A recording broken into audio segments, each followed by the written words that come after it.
नमस्कार विद्यार्थी मंडळी, या व्हिडिओमध्ये आपण पोलीस भरती 2024 साठी अतिशय महत्त्वाचे प्रश्न कव्हर करणार आहोत। यामध्ये आपण जीके आणि करंट अफेअर्सचा समावेश केलेला आहे। मित्रांनो, पोलीस भरतीचे फॉर्म भरायला सुरुवात झालेली आहे। कृपया लगेच फॉर्म भरून घ्यायचा आहे मित्रांनो। शेवटच्या दिवसाची वाट बघू नका। शेवटी जी काही साईट जी काय ती हँग होत असते, त्यामुळे लवकरात लवकर फॉर्म भरून घ्यायचा आणि अभ्यास जोरात सुरू करायचा। ठीक आहे, या ठिकाणी व्हिडिओला सुरुवात करूया। बघा, व्हिडिओ शेवटपर्यंत बघा। सर्व प्रश्न पोलीस भरतीच्या दृष्टीने अतिशय महत्त्वाचे आहेत आणि मोस्ट जे काय IMP प्रश्न आहेत ते आपण सिलेक्ट केलेले आहेत। तर बघा, प्रश्न आहे बघा, भारतीय रिझर्व्ह बँकेचे राष्ट्रीयकरण केव्हा करण्यात आले? महत्त्वाचा प्रश्न आहे। कधी करण्यात आले कमेंट करा मित्रांनो। कधी करण्यात आले बघा, भारतीय रिझर्व्ह बँकेचे किंवा RBIचे राष्ट्रीयकरण 1 जानेवारी 1949, वर्ष आहे बघा 1949। तारीख पूर्ण विचारली तर 1 जानेवारी 1949ला भारतीय रिझर्व्ह बँकेचे किंवा RBIचे राष्ट्रीयकरण करण्यात आले। आता RBIवर रिलेटेड काय काय प्रश्न विचारले जातात बघा। भारतीय रिझर्व्ह बँक अधिनियम कोणत्या वर्षीचा आहे? RBI अधिनियम कोणत्या वर्षीचा आहे? काय उत्तर आहे बघा, 1934। RBI अधिनियम जो आहे तो बघा 1934 या वर्षीचा आहे। आणखी प्रश्न विचारला जातो, RBI बँकेची स्थापना किंवा भारतीय रिझर्व्ह बँकेची स्थापना केव्हा झाली?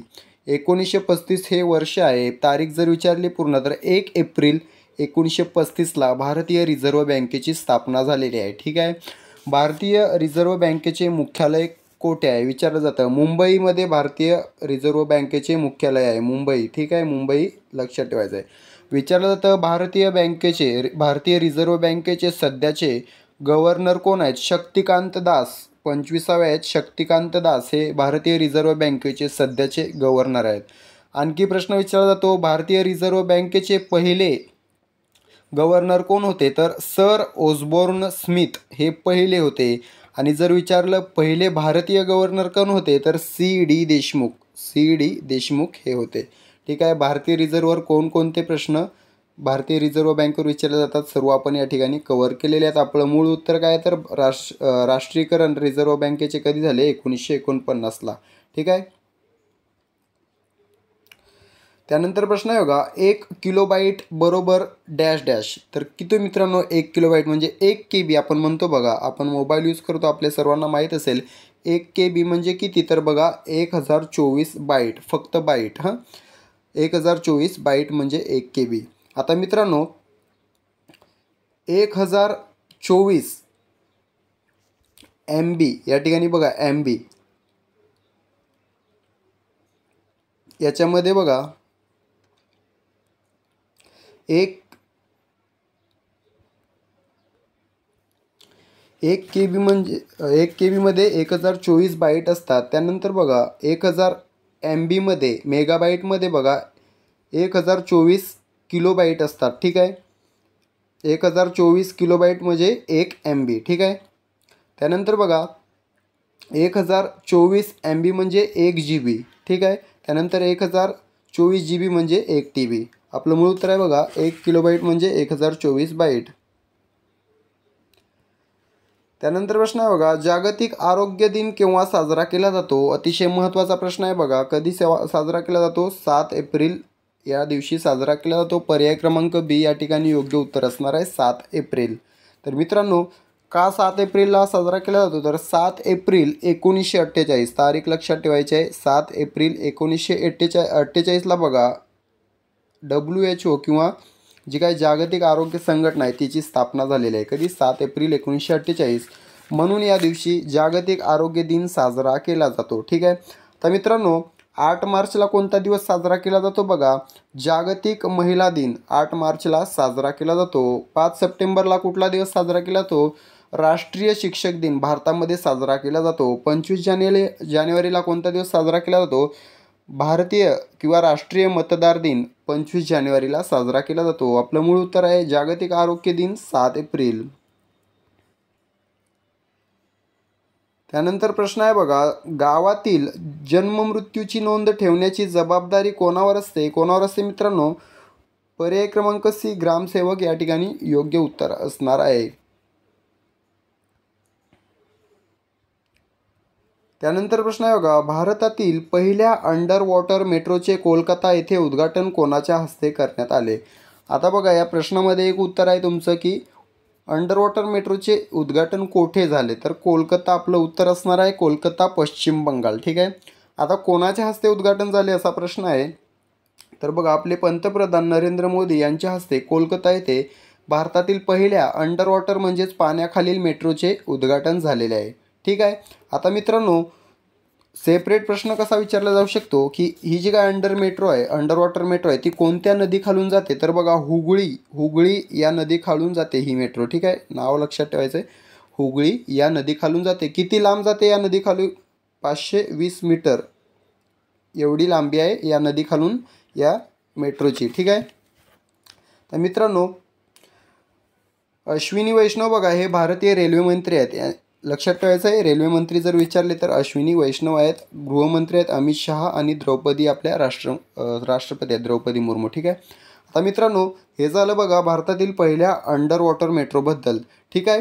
जर मित्रांनो विचारलं फक्त अंडर वॉटर नाही तर वॉटर मेट्रो विचारलं म्हणजेच पाण्यावर चालणारी मेट्रो जर विचारलं पहिली, तर बघा केरळमधील कोची किंवा कोचीन या ठिकाणी भारतातील पहिली वॉटर मेट्रो सुरू झाली. हिचं उद्घाटन देखील पंतप्रधान नरेंद्र मोदी यांच्या हस्ते झालेलं आहे. ठीक आहे. बघा पाण्यावरील कोचीन आणि पाण्याखालील कोलकाता. ठीक आहे. आता मित्रांनो याच्याशीच रिलेटेड काय प्रश्न बघा, भारतातील सर्वात खोल मेट्रो स्टेशन कोठे तयार होत आहे, तर बघा आपल्या महाराष्ट्रातील पुण्यामध्ये भारतातील सर्वात खोल म्हणजे जमिनीखाली सर्वात खोल मेट्रो स्टेशन तयार होत आहे. ठीक आहे. हा एक प्रश्न लक्षात ठेवायचा आहे. तर मित्रांनो भारतातील सर्वात लांब सागरी सेतू शिवडी नावाशिवा या रस्त्यावर आहे बघा, अटल सेतू त्याला नाव देण्यात आलेलं आहे. ठीक आहे. हा देखील प्रश्न तुम्ही लक्षात ठेवायचा आहे. आता बघा भारतातील सर्वात मोठा समुद्राखालील रस्त्यावरील बोगदा कुठे बनत आहे, मुंबईमध्ये बनत आहे आपल्या. ठीक आहे. हा देखील प्रश्न लक्षात ठेवायचा आहे. त्यानंतर प्रश्न आहे बघा युनायटेड स्टेट्स गोल्फ असोसिएशनचा किंवा USGAचा बॉब जोन्स पुरस्कार, लक्षात ठेवा बॉब जोन्स हा पुरस्कार कोणास मिळालेला आहे, तर मित्रांनो हा मिळालेला बघा टायगर वुड्स, पर्याय क्रमांक आहे टायगर वुड्स याला मिळालेला आहे. त्यानंतर प्रश्न आहे बघा म्हैसमाळ हे थंड हवेचे ठिकाण कोणत्या जिल्ह्यामध्ये आहे, पोलीस भरती 2023ला विचारलेला प्रश्न आहे. थंड हवेचे ठिकाण बऱ्याच वेळेला विचारले जाते, पाठ करून ठेवायचे सगळे. ठीक आहे. म्हैसमाळ हे थंड हवेचे ठिकाण बघा पर्याय क्रमांक डी छत्रपती संभाजीनगर या जिल्ह्यामध्ये आहे. ठीक आहे. आता पुण्यामधील विचारलं जातं बघा लोणावळा खंडाळा, लक्षात ठेवायचं आहे. पुण्यामध्ये तोरणमाळ विचारलं जातं, नंदुरबारमधील तोरणमाळ लक्षात ठेवायचं आहे.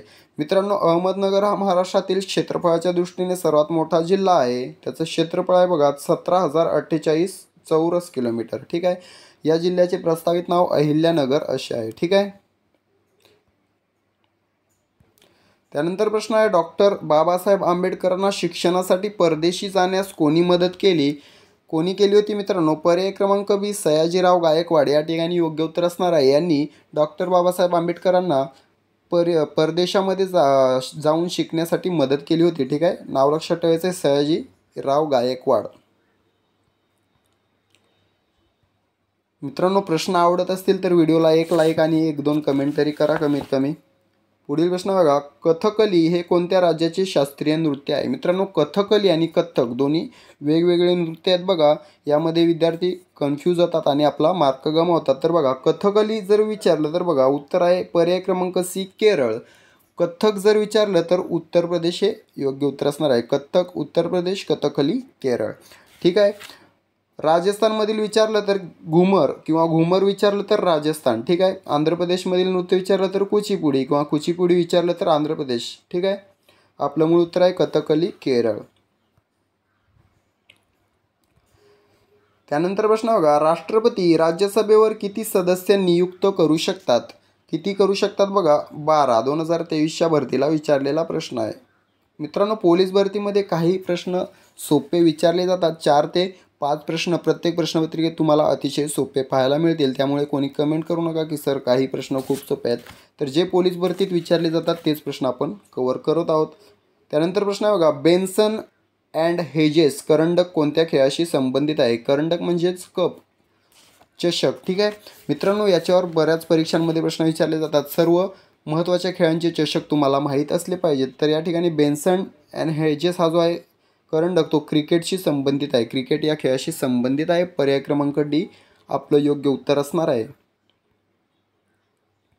त्यानंतर प्रश्न बघा, अस्थिभंग शोधण्यासाठी कोणते किरण उपयुक्त ठरतात? सर्वांना माहीत असेल मित्रांनो, हाड आपला फ्रॅक्चर व किंवा तुटलं पायामधील हाड, तर बघा एक्सरेद्वारे आपल्याला कळत असते, तर एक्सरे या ठिकाणी आपलं योग्य उत्तर असणार आहे. मित्रांनो, अस्थिभंग या ठिकाणी हाडांचा संबंध आला आहे बघा. प्रश्न विचारला जातो रिलेटेड याच्याशी, हाडांचा अभ्यास कोणत्या शास्त्रात केला जातो किंवा हाडांचा अभ्यास करणाऱ्या शास्त्रास काय म्हटले जाते? तर ओस्टेओलॉजी असे म्हटले जाते हाडांचा अभ्यास करणाऱ्या शास्त्रास. त्यानंतर प्रश्न बघा, भारतातील पहिल्या डॉल्फिन संशोधन केंद्राचे उद्घाटन कोठे करण्यात आलेले आहे? महत्त्वाचा प्रश्न आहे. जी घटना पहिल्यांदा घडली ते सर्व परीक्षेच्या दृष्टीने महत्त्वाचं असते. या ठिकाणी पहिल्या डॉल्फिन संशोधन केंद्राचे उद्घाटन कोठे करण्यात आलेले आहे? बघा, पर्याय क्रमांक ए पटना, बिहार राज्याची राजधानी पटना आहे. या ठिकाणी भारतातील पहिल्या डॉल्फिन संशोधन केंद्राचे उद्घाटन करण्यात आलेले आहे. गंगा नदीच्या किनाऱ्यावर हे आहे. ठीक आहे मित्रांनो, कोणाच्या हस्ते करण्यात आले विचारलं तर बघा, बिहारचे आता जे काही मुख्यमंत्री आहेत नितीश कुमार यांच्या हस्ते हे उद्घाटन करण्यात आलेले आहे. या बाबतीत बघा करंटवर देखील प्रश्न विचारला जाऊ शकतो. बिहारचे सध्याचे मुख्यमंत्री कोण आहेत? नितीश कुमार. राज्यपाल विचारले जाऊ शकतात. राजेंद्र आर्लेकर नाव ठेवायचं आणि राजधानी आहे पटना बघा. ठीक आहे.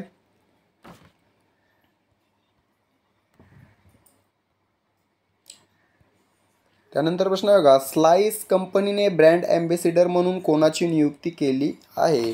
मित्रांनो, 2023च्या भरतीमध्ये बऱ्याच प्रश्नपत्रिकांमध्ये बघा एक प्रश्न विचारला होता प्रत्येक प्रश्नपत्रिकेत ब्रँड ॲम्बेसिडरवर. तर बघा त्यामध्ये अर्बन गब्रू एक विचारला होता. अर्बन गब्रू या कंपनीचे ब्रँड ॲम्बेसिडर कोण आहेत? तर त्यावेळी बघा आणि आताही सूर्यकुमार यादव हेच आहेत, क्रिकेटर जे आहेत आपले भारताचे. ठीक आहे. तर स्लाईस कंपनीने बघा ब्रँड ॲम्बेसिडर म्हणून नयनताराची नियुक्ती केली आहे. नयनतारा या ठिकाणी योग्य उत्तर असणार आहे.